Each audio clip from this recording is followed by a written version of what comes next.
जलजीवनची कामे अतिशय गरजेची झालेली आहेत. आणि काही बंद पण पडलेले आहेत. ते काम होतील किंवा काही स्थानिक लेवलचा असं सांगितले जाते की ते केंद्र शासनाची योजना आहे. त्यामुळे पूर्ण कामाची कोणाला भेटत नाही. माझ्याकडे घ्या ना, मी पूर्ण माहिती द्यायला बसलो. मी आमदार झालो असताना मी देतो ना पूर्ण माहिती. आपण जल जीवन मध्ये आपण म्हणताय तसं खूप ड्रॉबॅक्स होते.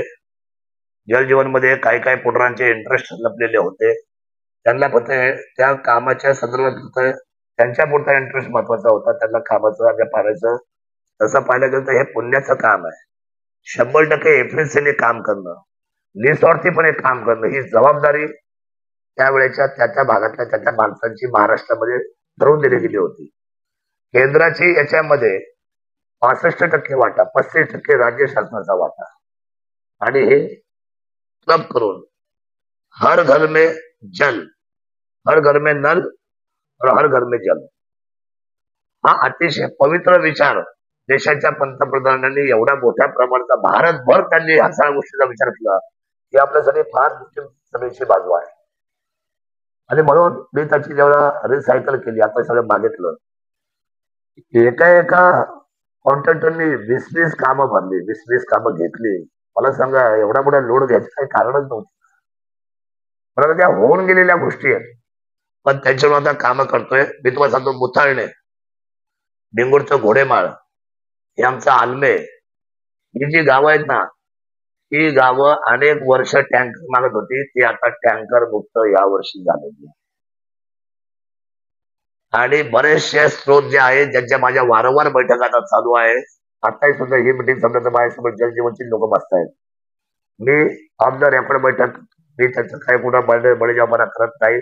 आणि माझं काम आहे की आलेल्या पैशाला योग्य वाट निर्माण करून त्याचे सगळे पैसे जनतेच्या दरवाजापर्यंत त्यांना त्यांचे स्रोत निर्माण करायला.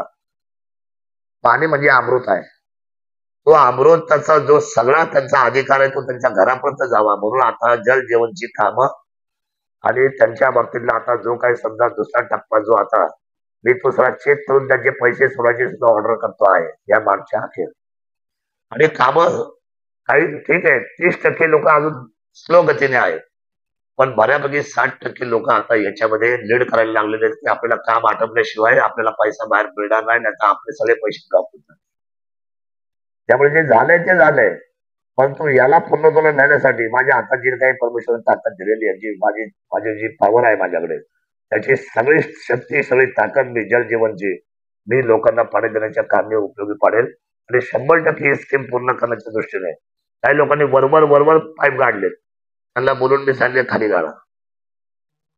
जे तुम्हाला डायरेक्शन दिलंय त्या डायरेक्शन मध्ये गाडा. काही ठिकाणी बोगल विहिरी मांडल्यात की ज्याला पाण्याचा स्रोतच नाहीये, त्यांनी अंदाजच घेत नाही. भूजलवाले आलेत तर मग भूजलवाले आले तर मग सरपंचांना बोलवा ना, नाही बोलवलं त्यावेळेला. अधिकारी आणि भूजल आजही आता ह्या होऊन गेलेल्या गोष्टी आहेत. आता मला त्याच्यामध्ये सुद्धा आम्ही उपाययोजना चालू केलेले आहेत. आणि लवकरात लवकर आम्ही सगळ्या स्कीम या जल जीवनच्या बाबतीमध्ये, आणि याच्यावर आम्ही तिथे पण फाईट केलेली आहे विधानसभेमध्ये आणि अजूनही करणार आहोत. आम्हाला 100% याच्यामध्ये पारदर्शकता आणायची आहे. आणि न्याय हक्काने सर्वसामान्यांसाठी जो विचार संपूर्ण भारताच्या प्रमुखांनी केलाय की प्रत्येक गरीबाच्या आणि डोक्यावरचा अंडा उतरण्यासाठी प्रत्येकाच्या घरामध्ये प्यायचं पाणी जायला पाहिजे, त्यासाठी आम्ही आग्रही आहे.